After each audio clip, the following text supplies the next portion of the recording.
Okay, everybody, it's a little after 4 o'clock, so we're going to go ahead and get started. This is going to be the final panel discussion. It's going to be the final installment of the CeBIT Global Conferences India 2014. So this is the last part of our itinerary, and it's going to wrap up the very first ever CeBIT India. So this is a historic event. So let's give the CeBIT people a round of applause.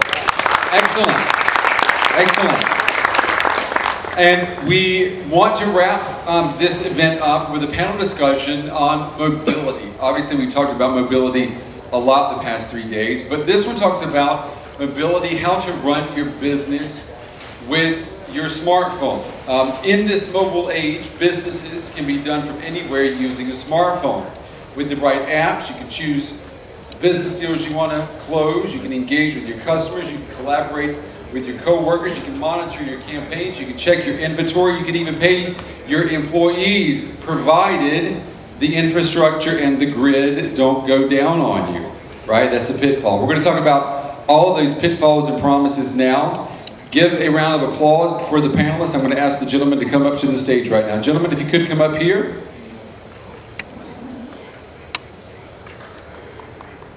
There you go. And let's give them a round of applause.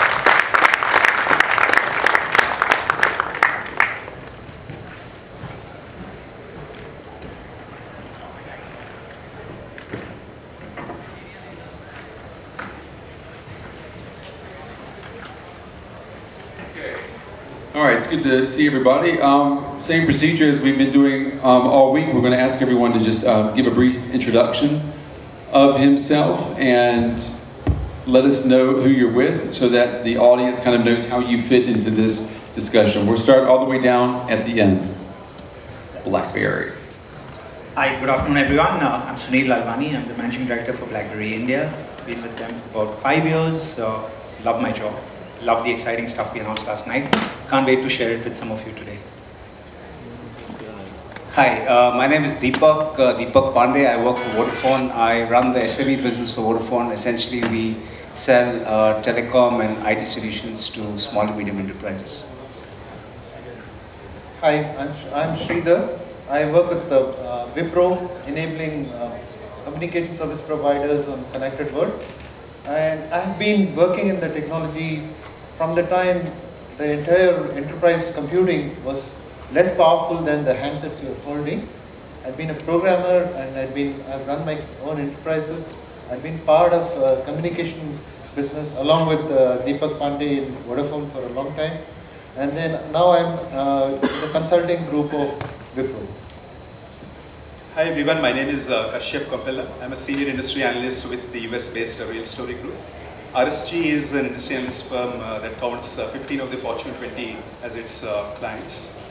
I lead our firm's research in marketing technology, enterprise social, and enterprise mobile.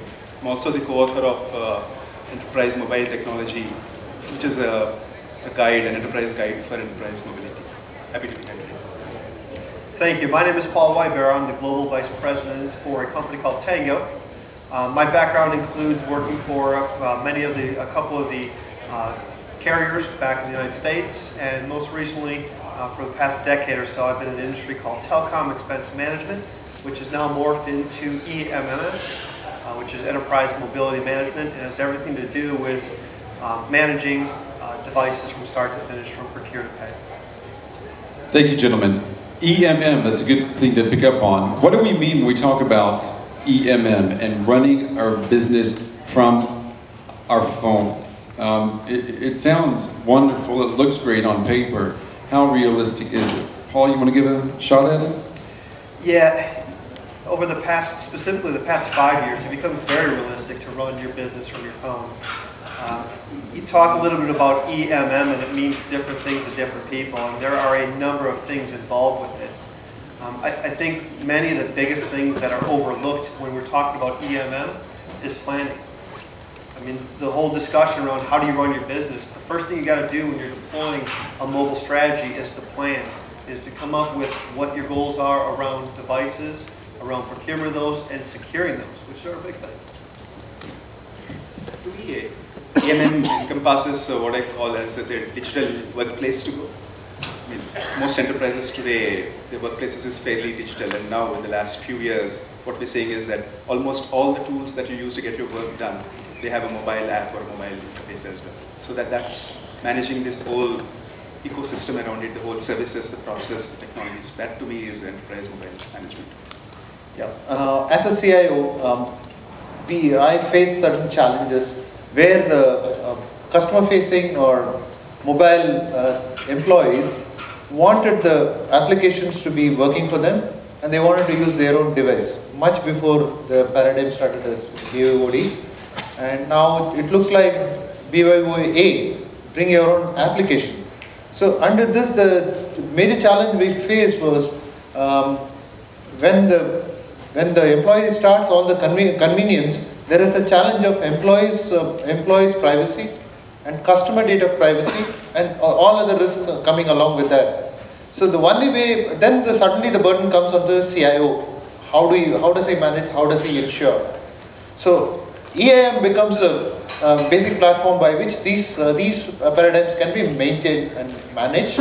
Apart from that, it also makes sure vulnerabilities created by these applications, if it is managed by version control centrally and allowing or not allowing or pushing the right version with less vulnerability and other thing, EAM becomes a necessary platform for this. That's my. Actually, I think Kashyap brought up a pretty interesting example, and I just want to build on that. The way we look at organizations is, there's one way of looking at it, which is in the form of connectivity. So you start out by looking at an organization as, let's say, 5,000 people, but what really puts them all together, apart from the organization, is the fact that they all have devices in their hands. So there's a mobile platform that exists, and then you start building intelligence on that platform. So you put in email, you put in other devices, other sort of security measures, other sort of legacy systems, but essentially you build intelligence as you go up the organization. But what really connects all of this together are business processes. And if you look at business processes, there are really two kinds of work that happens in business processes. One is where you create content. And by the way, the whole purpose of the organization is to collaborate. So there are a set of people who are creating content, who are putting out the ideas into the organization. And there are a set of people who are reacting to that content. So there's transactions that are happening. What we see is that more and more reaction or reaction to the content or transactions is moving to mobile devices. Content creation it's a bit difficult to type out like a whole PowerPoint presentation on your mobile phone, but reaction to let's say an expense approval or reaction to some other content that somebody's put out on the organization. I think most of that can be managed out of mobile device, and to all of us in the career that I work for, we believe that that's really the future of enterprise mobility in a sense. Building on what the point Sridhar and Deepak made, we all IT professionals here, right? We love using technology jargons, acronyms, etc. The way I look at EMM is very simply putting all these jargons together, because it's difficult in this mobility age. Every week, and you all will all agree with me, I'm sure, there is a new mobile phone or a new smartphone being launched. There is some tablet, there is some new application being rolled out. It's becoming increasingly complex, as Deepak said correctly. Now, the point is, we love these acronyms of BYOA, bring your own application, BYOD is passing, kind of it's already here to stay. Everything that to do with productivity of employees. Now it's about your own communication infrastructure. How are you going to manage that? So it's putting all these acronyms together. EMM is really the enterprise mobility management tool that should be encompassing all these solutions. So irrespective of your organization setup, the size of your organization, whether some of these applications are on the cloud or some of them are on-premise, someone bringing their own device, or you want a completely locked down device, it should be irrespective of that. This EMM umbrella, as we call it, enterprise mobility management, should encompass all this and take care of it in a seamless, ubiquitous manner for the IT professional. That's what it should be. So I have to pick on you for a second, as an issue for BlackBerry, because a lot of people still talk about BlackBerry as being the next Nokia, for example, missing the boat when it came to smartphones. So what are you doing here today? I was waiting for that question. I thought it'll come from that side, not here, but I'm glad it came up front. So I started when I introduced myself. I talked about I'm happy and excited to be here for two reasons. I don't think the timing of this panel session could be better because you all are possibly the first audience hearing about our announcements last night. This happened late last night. But that's the new BlackBerry. Brent, to your question, this is really the new BlackBerry. I'll just spend a minute on it. And I will need audience cooperation on this.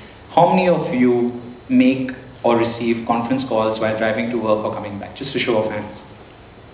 Almost everyone. How many of you use VPN tokens, soft tokens that you need to carry wherever you go home or you travel on work? I used to. I must put my hand down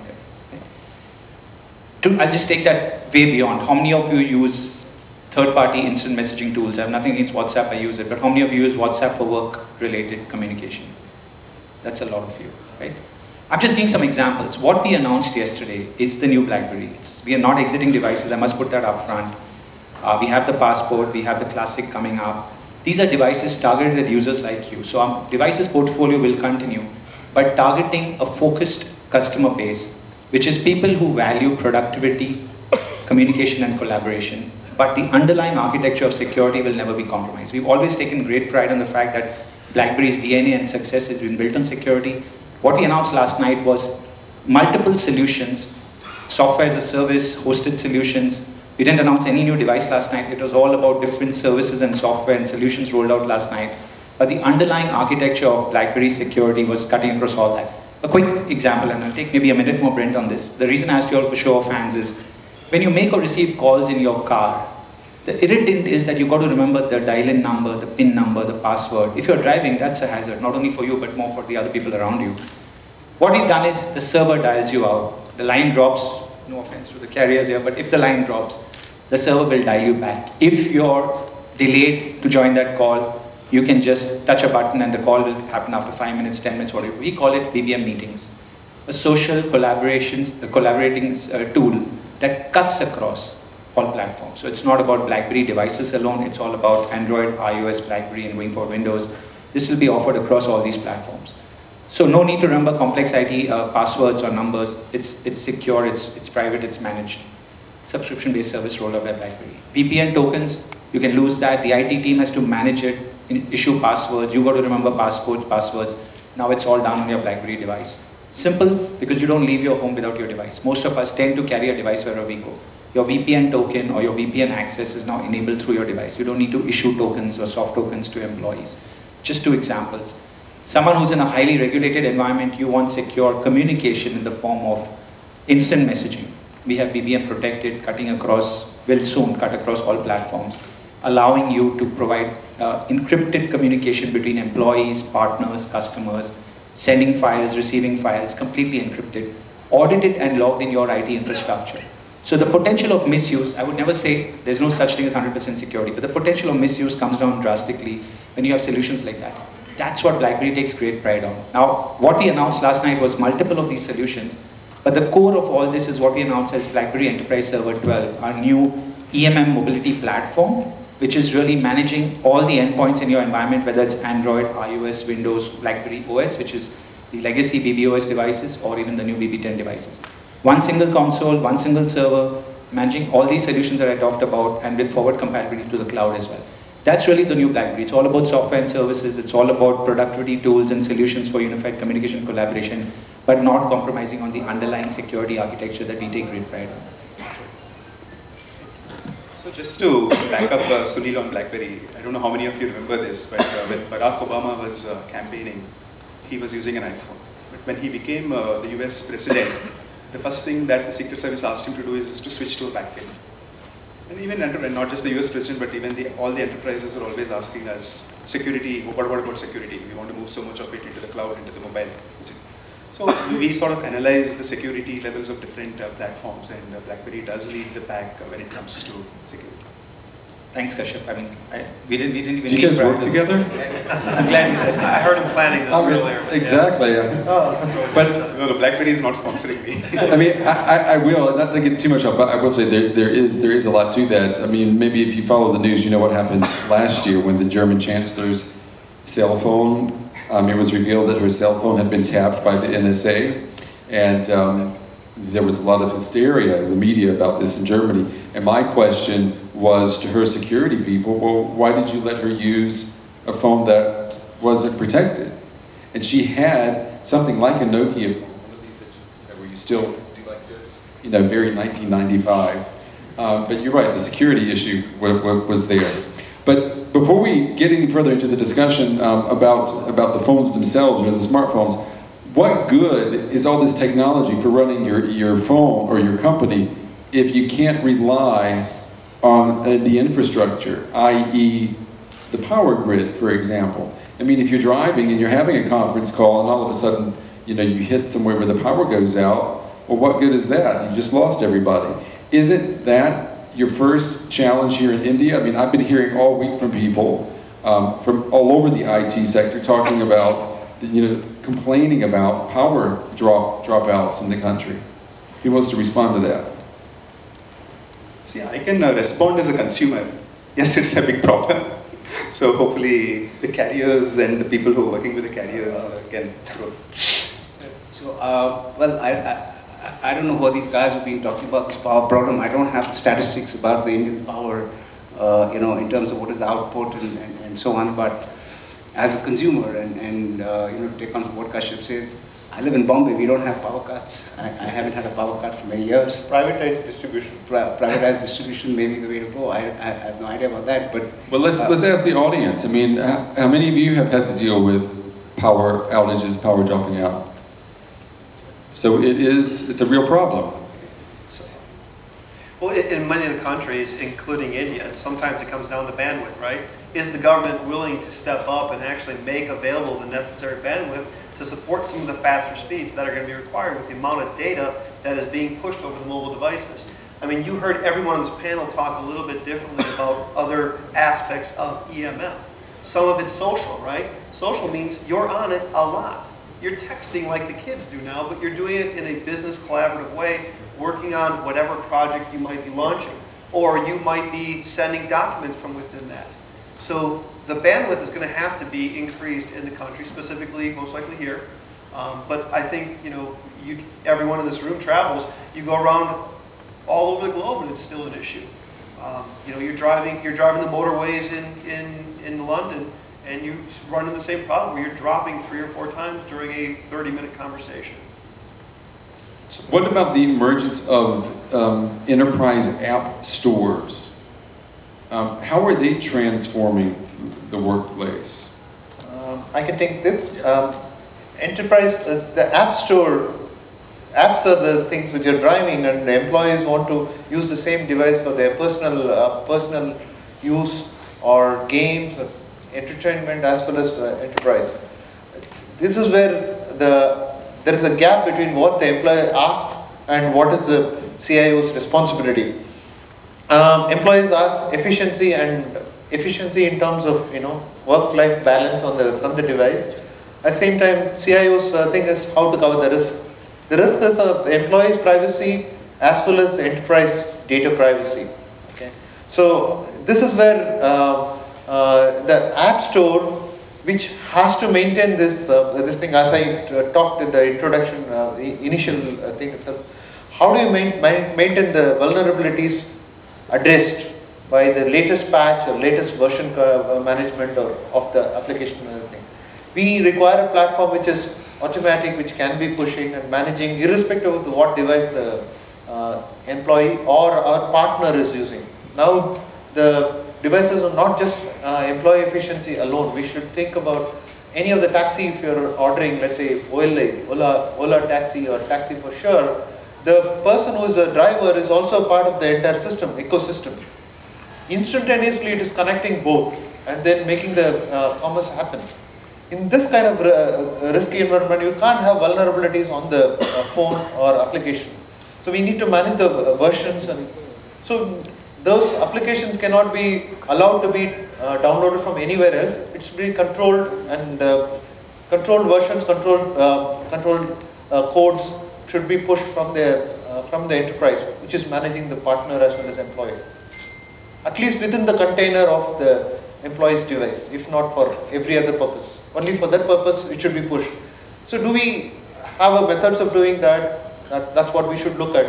That's what would be the expectation, necessity for enterprise, and that will be the need for the CIO.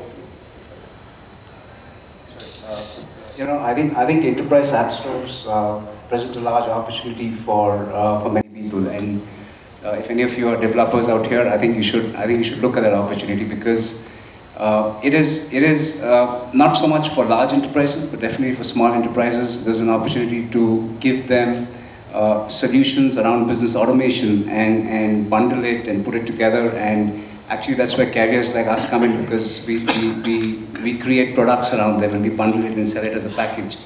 We bring sales and distribution to that whole connectivity solution that you're talking about.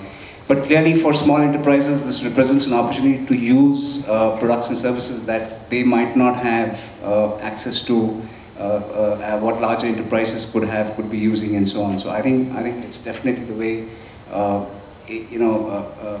carriers, software companies, and so on are going to go forward into the future.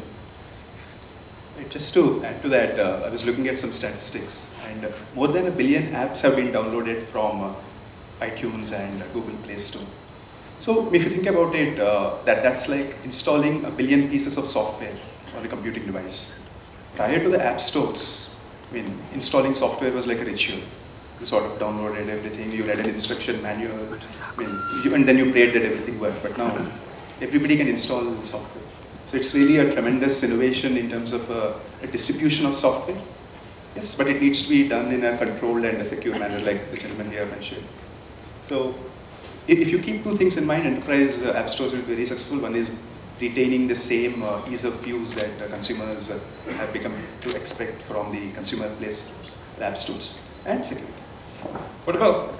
Yeah, and maybe I can just, so these applications have become so important on everyone's mobile device that BlackBerry, one of the biggest knocks on BlackBerry was too slow to bring the apps. They tried to go out and do that, couldn't quite bring it for us. I think if we're on this panel saying that we should try to keep out these individual apps, it's unrealistic, especially here in India, where it is largely bring your own device, right? So how do we go and tell someone, oh, bring your own device, but I'm going to dictate what you can and can't have it?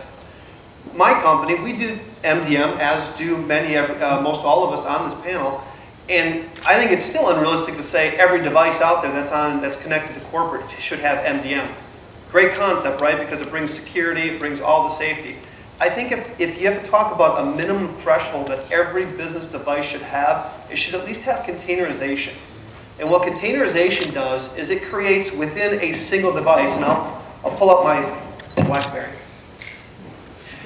On a single device, it segments out business data, business apps, puts it into a container that's tight, and then it has another area over here which is personal. WhatsApp, Facebook, Twitter, everything else that's unsecure and you can't share data. So that when the employee leaves, you send a kill packet out and that container blows up, goes away, and doesn't affect anything else. Brent, if I may just, and just to clarify, nothing on that side of this panel is staged. So I must clarify that up front. One point I must add, I know, I completely, I guess, hearing the panelists, everyone's in consensus, and I'm sure most of you are, that enterprise mobility apps, the apps that enterprises need to deploy are here to stay, it's only going to grow. But I think one fundamental aspect all of us collectively need to look at is that the speed at which either bug fixes have to be rolled out on certain new operating systems, the version changes and the version upgrades that come through, the kind of malware and the kind of spyware that's hitting some of these phones nowadays, it's a reality. Now you wouldn't want a scenario where you are rolling out enterprise mobility apps to drive productivity of employees on a jailbroken device. That's the worst thing you can do, because you can't stop, as Paul said correctly, you can't stop an employee from using third-party apps downloadable freely. But how do you ensure that your enterprise apps are not compromised? That's where I think the fundamental security piece comes in. How sure are you that that device is bifurcated right down to the core operating system for work separate, personal separate? That's an important part that needs to be considered when you roll out enterprise applications. I keep rolling it out, I upgrade it, I update it, etc. The consumer is free to use his, the employee is free to use his consumer partition. But am I sure that that malware that by chance infects his consumer partition is not interfering with my work applications and poaching some of my data, which is mission critical to me? I think that's a fundamental piece we all need to consider, and that's where we keep talking about security. I tend to sound like a broken record on security, but that's where the fundamental thing of enterprise apps comes in. Let me ask too, just before we go on, by show of hands here, how many people here are, business owners, have your own business, and run your business with your phone, or do a lot of that? So we've got some in here right now. Okay, that's good. Paul, you have a slide you wanted to show, I was told, right? Yeah, I guess it comes back to when you're looking at running your business on mobile, there are probably a number of steps I think that every panelist would agree need to be followed. And maybe we can just put this up here and just run through everything real quick. I'm not going to go through everything, but if you look at the high-level pieces, we've got a number of things, which of course starts with plan, but then you've got to determine with your company, how do you activate a connection? Is it bring your own device? Is it company provided? What do you do for that? You take a look at tracking. I mean, in most of your companies, you probably have hundreds, if not thousands, and sometimes tens of thousands of connections. Do you have any way to really tie back and say what employee is carrying which device? Do you have the ability to track what the expenses are along with that? If no, you don't really have visibility and control at all. Next piece talks about security, which I think everyone on the panel has talked about the importance of, whether it's MDM or whatever those services, containerization at a very minimum, at the thinnest point of it. Next couple pieces are around expenses. Are you paying what you should? Or are you overpaying? Not that any of the carriers would ever overcharge, but sometimes you're on a plan that may not make sense. You're not on the right package for the Indian calling circles that you may travel within. And then the last couple just talk about support as well as retire, which are usually forgotten. I mean, everyone goes to BYOD or sometimes individual liable, but they fail to remember that you're still going to have to support that employee when they come to you and say, here's my device, I'm trying to get my email, how do I make these things sync? And we go into that thinking that BYOD or not paying or given some sort of fixed amount each month for mobility is going to make that go away. It doesn't hide it. It just means that someone who's savvy in your office is going to end up with everyone coming to them saying, can you fix my device? There's going to be a line out the door for that person. We see it all the time. Is there consensus? I mean, I don't want to plug Blackberry here, but is there consensus here in the room that when it comes to running a business with your mobile device, that the Blackberry is still the safest option? I mean, I'm not looking at you. I know what you're going to say. But I mean, what about in the audience here? I mean, who agrees? Show of hands, Blackberry. Show of hands, non-Blackberry. Well, it's about what? 60-40 in favor of Blackberry? Yeah, so, I mean, so Blackberry still seems to have the edge. There's like 100 on the fence right now. Yeah, I mean, a lot of people, they're afraid. That's okay, there's going to be no quiz or anything later. You don't have to pay him either, a commission. No, time permitting, I would love to share the German Chancellor and the German government deployment. It's a classical case, and it's not a hard sell on Blackberry because we went through a very stringent RFP process. Time permitting in the end, I'd love to spend a couple of minutes just sharing what that whole experience was all about on security. Or unless you want me to do it right now, I'll give it to you. A couple of minutes. Yeah, okay. So essentially, when the whole NSA snooping incident was reported, obviously various governments, including Indian government, was concerned. The German government put every vendor, literally every vendor, through a stringent RFP process to evaluate right down to the core operating system level, data encryption through and through, whether it's enterprise apps or work apps. But the fundamental thing, as Brent said correctly, it wasn't that the Chancellor of Germany, Chancellor Merkel, was not using a secure device earlier. I don't want to go into which device she was using. She was using a device. But fundamentally, the way of logging into that device was a three-step process to even make a simple thing like a phone call.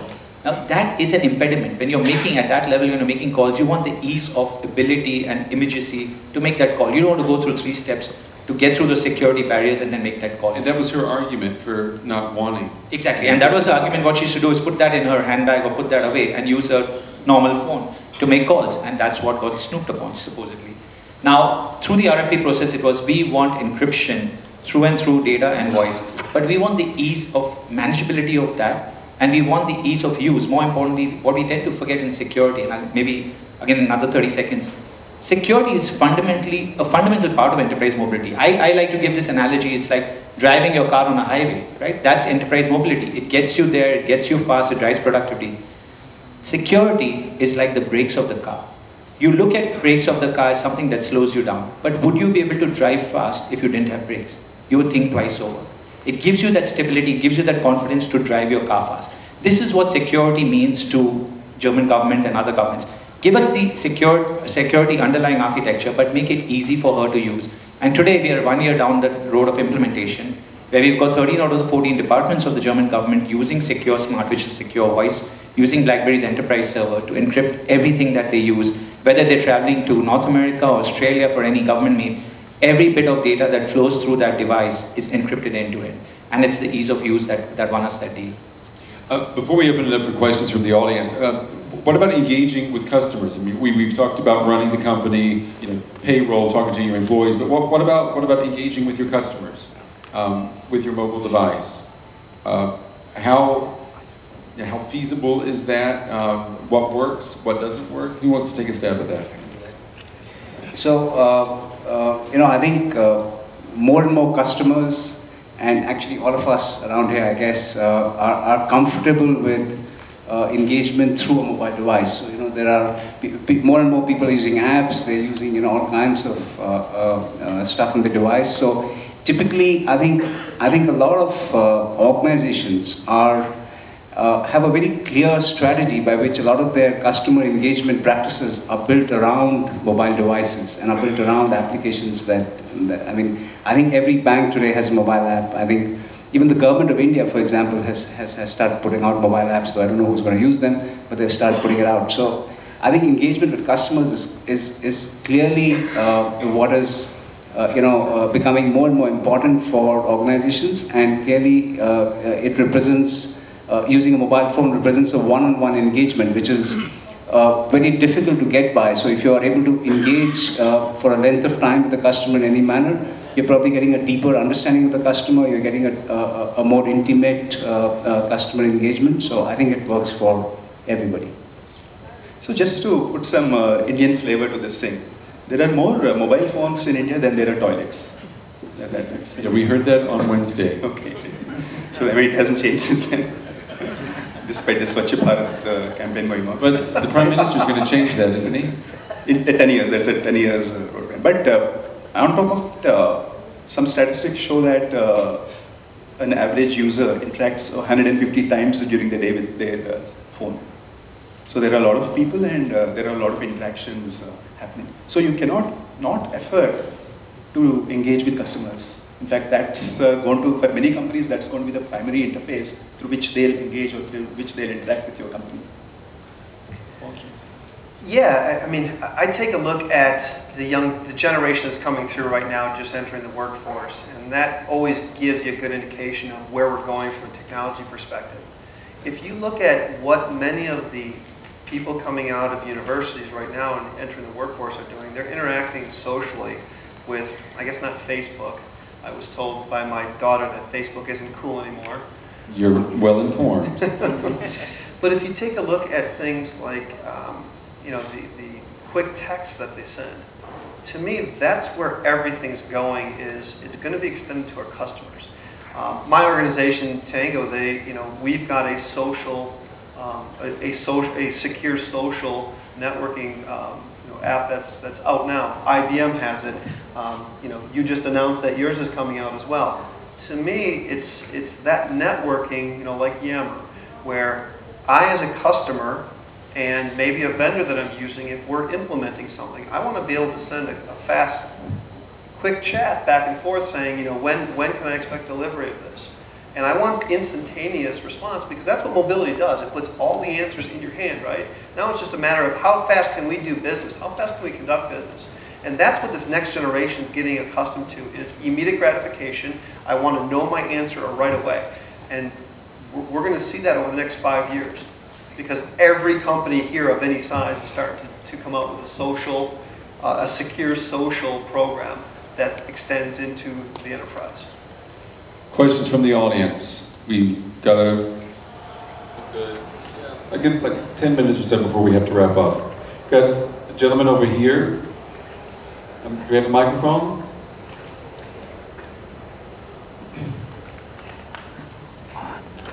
This gentleman and then this gentleman. You want to go first? You can go first. You've got the microphone. Go ahead. This is Sridhar from Unify Labs. I'm in a business who builds mobile applications for enterprise like telco and financial sector to reach out to their customer. So we talk a lot about enterprise mobility, about your own employees, how they can interact. I actually see a business case and moving forward to take in India specifically, an insurance sector, telecommunications, actually banking also can go to rural market. I see that sector more emerging, and security is definitely an aspect, but that is not it. The mobility allows more business to come in. That's what is my take. What do you feel? Certain industry verticals are obviously a little slow to move. But there is a consensus when you talk to these customers that the devices that are coming into my workspace, accessing these kind of enterprise mobility applications, have certain challenges which can you as an EMM vendor or a player, can you help us address? Not all of it may be hosted by me as an enterprise. I may be a small and medium business enterprise. I don't have the ability to do it. What can you do to protect it? Now, even security many times is a very loosely used word in our industry, unfortunately, and I'll be very candid here, because having a certain amount of password protection in a device doesn't make it secure. Right? We all know that. The point is, how secure is that data in transit? You're talking about offline, coming back to your question, you're talking about offline data capture. We did that with a leading bank, right? Blackberry has the ability to compress data far more efficiently, BBOS, than most other devices do. Using that offline in remote parts, encrypting that data, bringing it back to a location where you have cell phone coverage and uploading it to the central server should be secure end to end. That device gets lost, the data is encrypted. That device comes into a network area where the entire data flow back into the corporate, into the central server is encrypted. I think those are fundamental pieces that when you have enterprise mobility rolled out, these are things that are being considered, and that's where you have certain niche segments, and I'll talk about them. Insurance, banking, definitely. When you had the KYC norm by RBI, they wanted every 5 years, and I was part of that as well. Every 5 years you need to renew your KYC forms. It's a huge amount of paperwork and hassles for the bank. What if you could do it on the device and do it seamlessly and upload it in a secure manner? So we did see a lot of success and uptake in certain sectors, and certain sectors have been slow to move as well. Just a couple of points on the same point. I think it's a very interesting point that you brought up, because I do believe that in large organizations, security does, let me say, put some constraints around what can be done and what cannot be done, and I think security in many cases goes beyond just enterprise mobility. It's really a mindset, because including documentation, for example, including when I make a presentation, I have to specify what level of security does that presentation, I mean, can I give it to my other employees? Can I send it outside the organization? Is it meant to be seen only by a few people? So security is a mindset, and it does put some constraints around what we can do. I think it's because the kind of work that is happening in some of these organizations might be at a level where it can make a material difference to the industry or to outside. Whereas in small businesses, maybe it's not so relevant, unless you're dealing with some, really new technology or some new process or something that is revolutionary in a sense. So to that extent, it allows you to use various media in a much more flexible and let's say appropriate manner. And I think that's where a lot of work we do is, it allows carriers like us to work with smaller enterprises in that manner where we can maximize what we can get out of that, whereas with large enterprises we really have to work within their ecosystems and sort of work within whatever we can get from there. Yeah, I think the end question was, can you run your business completely from your mobile? And you keep hearing the word security out of every panel member up here. And I think that the answer is probably not yet. Because security, and it's not just the business owners securing the data that's on it because it's their company data, but it's also the vendors that you interact with on a daily basis that you may be able to use their website, but they haven't taken that website and put it on the mobile device yet in a form factor that's easy to use because of security.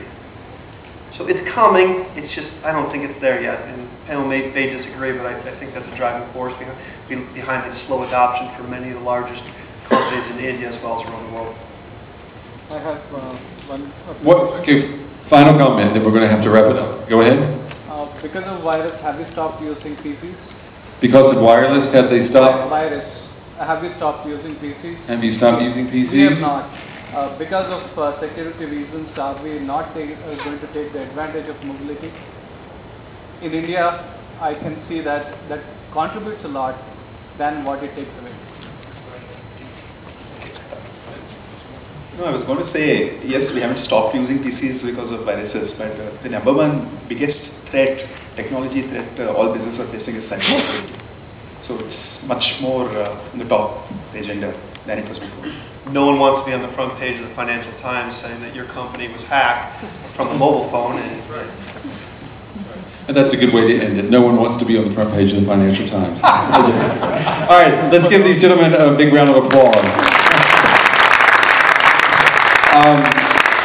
It's down right now, and we're going to close the CBIT Global Conference. It's here from this stage. So why don't we give the folks here in India, here in Bangalore, a big round of applause for putting this on. This is the first time they've ever done this. Did someone leave? Did someone leave? That could have been your company. But they've done an excellent job. This is the first time that we've done CBIT here in India, and I would say it went off really without a hitch at all. Excellent job. And responsible for that, I'd like to ask Brian Pereira to come up on the stage. Brian has been my point man over the last several months planning this. Let's give him a round of applause. He has really done an incredible job putting this together. Brian. Thank you, Brent. It's good to have you here, Brent, with us. Brent is our master moderator at CBIT Hanover. He's been moderating CBIT shows there for many years. And this year, he's also interviewed eminent people like Steve Wozniak on stage. And I'd just like to tell you a little bit about what is CBIT Global Conferences. And I'd just like to limit my remarks to CGC because I am not the official spokesman of CBIT. But Brent, you certainly did add a lot of fizz to the show and bringing in line with the international standards that we want to follow. And we hope you can also come back next year and join us. Thank you. It'd be my pleasure. Thank you. India's great. Thank you. We have announced the next dates for CBIT. The next CBIT India will happen October 28th to 30th in this place. But before that, we have another CBIT in Hanover. That is in April. And I'd like to invite my colleague. In March. In March, okay. I'd like to invite my colleague, Miss Nicole Nehaus-Laug, to tell you a bit more about CBIT Hanover before we have the vote of thanks. Nicole? Can we have Nicole a slide, please? Sorry for the pronunciation. Can we have the Nicole slide on the screen? Hi, yeah, my name is Nicole. I'm from Germany, taking care of CBIT Global Conferences in Germany. And I actually want to invite you to join us in March in Hanover. So the show will take place from the 16th to the 20th of March. And we have prepared an extra promotion code for you where you get a 25% discount on your ticket. So you can see it here, and you can buy all your tickets at cbit.com, actually the URL I wrote down there. So we are happy actually to have Katie Hu, the rotating CEO of Huawei, around, and obviously Glenn Greenwald, the guy who did the interviews with Edward Snowden. We have Shaya Gassi around, the founder of Better Place, and the NATO with Dr. Jamie Shee. He's a really great guy, lots of fun on stage and has a lot to say. And obviously we are very proud of having the founder and president of Xiaomi, I would say the Chinese Apple, on stage, and a great guy for all security questions, Mikko Hyppönen. And I just heard yesterday from Mark McDonald that he will also join us in Hanover. So yeah, would love to have you all here actually in March. It was a great show here in India. I really enjoyed it, and take care. See you in Hanover. I certainly look forward to joining you in Hanover. Okay, so before you go, and I don't want to hold you back, there are a couple of people to be thanked and a couple of agencies. In particular, I'd like to thank all our supporting associations, IBM, Vodafone, Rital, Schneider, NextGen, Intel, and I hope I'm not forgetting any, for supporting us. We've had some great speakers like Mark McDonald, MD of Accenture. We've got Dr. Ganesh Natarajan, who's come straight from London today to speak in the Smart Cities panel earlier today.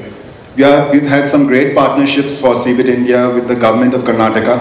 As you know, we've hosted BangaloreITBiz.com from this year onwards. I just met Ravi Gururaj from NASSCOM in the hall too, and he tells me that it's a wonderful show and NASSCOM wants to do some more partnership with us next year.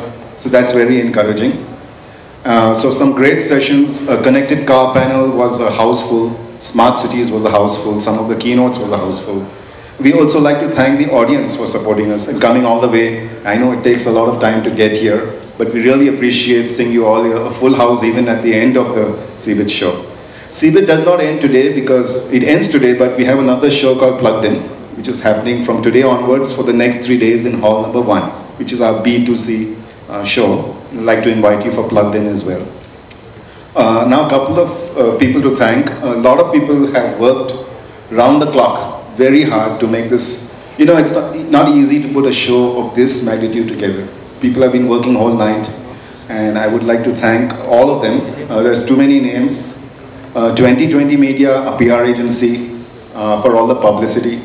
I'd like to thank International Business Conferences. Am I getting that right?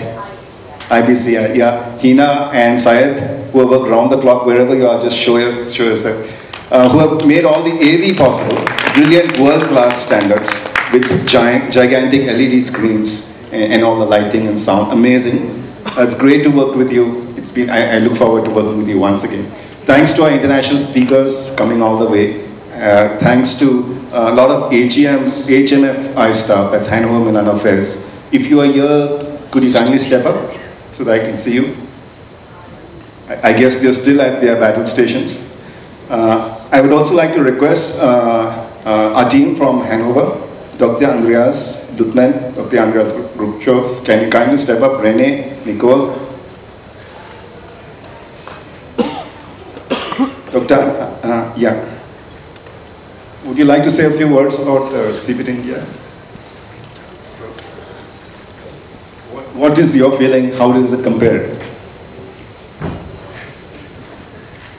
Yeah, thanks, Brian. First of all, thanks to you, because you were the head of the coordination team of the CBIT Global Conferences taking place for the very first time in India. And I guess it was a huge success. You, together with your team.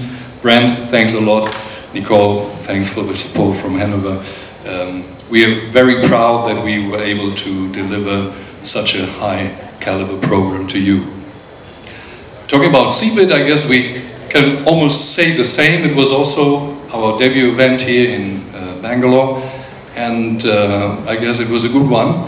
We're going to start our preparations for the next CBIT next year already, and we would be really honored and glad if you would be loyal to us to come back next year, and thanks for coming this year. Thank you very much. Okay, and before we go, I'm going to roll the CBIT anthem. There's a video which has now become almost the CBIT anthem. And if anyone wants to dance, you're welcome to join us in the front. See you next year, 2015. Thank you. You can roll the happy video, please. This is what we do in Hanover, and we are so happy.